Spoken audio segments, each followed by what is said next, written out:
मैं कहना चाहता हूं आम नागरिकों से कि पॉलिटिशियन के बहकावे में मत आओ, आपस में झगड़ा मत करो। हिंदू मुस्लिम साथ में रहना चाहिए। जैसा मैंने कल कहा था, मजहब नहीं सिखाता आपस में बैर रखना। हिंदी है, हम वतन है हिंदुस्तान हमारा, क्यों आपस में झगड़ा करते? पॉलिटिशियन के बहकावे में मत आओ। मैं ये कहना चाहता हूं, जो भी जिम्मेदार है आतंकवादी हमले के, उसको पकड़ो, सजा दो।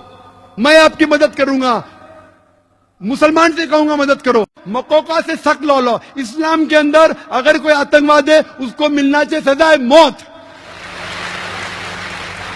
मैं सख्त लॉ के फेवर में हूं, लेकिन ये कहना चाहता हूं, आप टाडा लेके पोटा लेके मकोका लेके, मैं आपके साथ हूं। लेकिन अगर कोई बेगुनाह को कोई मकोका में डालता है और अगर 6 महीने बाद 1 साल बाद साबित होता है बेगुनाह है, पुलिस ऑफिसर को अंदर डालो।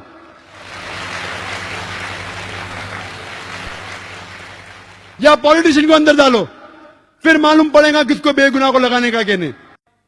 और हम सब हिंदुस्तानी, चाहे हिंदू हो या मुसलमान हो, हम में डिफरेंस हो सकता है, हम में कुछ बात पे इख्तिलाफ हो सकता है, लेकिन आपस में झगड़ा नहीं करना चाहिए, आपस में एक दूसरे की जान नहीं लेना चाहिए।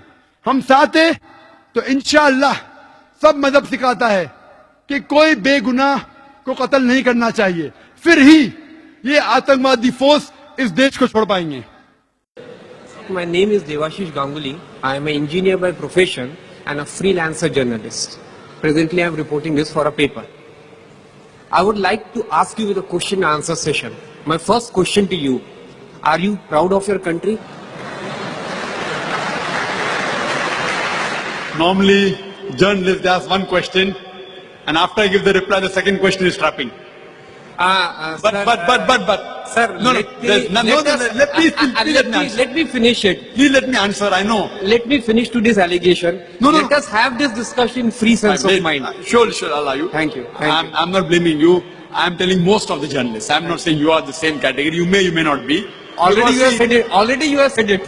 See, most of the journalists. See, normally, one thing is, brother, I'm in the field. If a person wants to ask only one question, he asks and goes away. If he has 2 questions, see, this is logic. And he's waiting for the first answer.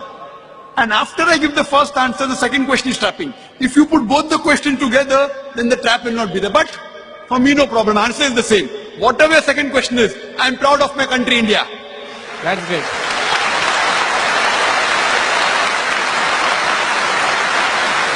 It is one of the few countries in the world which gives the right for the citizen of India to preach, propagate its religion and practice. I'm proud of my country. You have answered my second question. I'm proud in many ways. You have answered my second question. Thanks.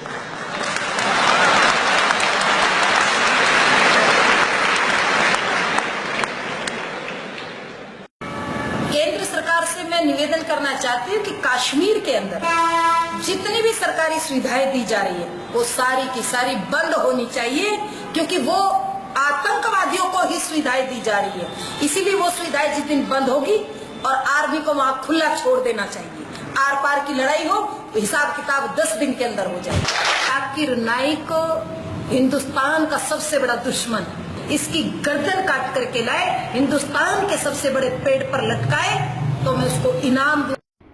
मैं मुसलमानों को चेतावनी दे रहा हूं कि गुजरात शायद आप भूल गए होंगे, पर मुजफ्फरनगर आप नहीं भूले होंगे। देश की अस्मिता जग चुकी है, भारत की अंतरात्मा जग चुकी है, भारत माता जग चुकी है और वैभव प्राप्त करने के लिए तड़फ रही है, प्राप्त कर रही है। आप इंतजार करिए, आप देखते जाइए। अभी तो हमने 31 December 2021 is the last date for Christian and Islam is this country, हमने तय किया है। 31 दिसंबर 2021 से पहले हम भारत में इस्लाम और ईसाईयत को खत्म करेंगे। ये हमारा संकल्प है, ये मेरा संकल्प है, मेरे साथियों का संकल्प है। हम इस काम को अवश्य पूरा करेंगे। नहीं कर पाए तो फिर एक चरण और बढ़ा देंगे, किंतु ये हमारा संकल्प है।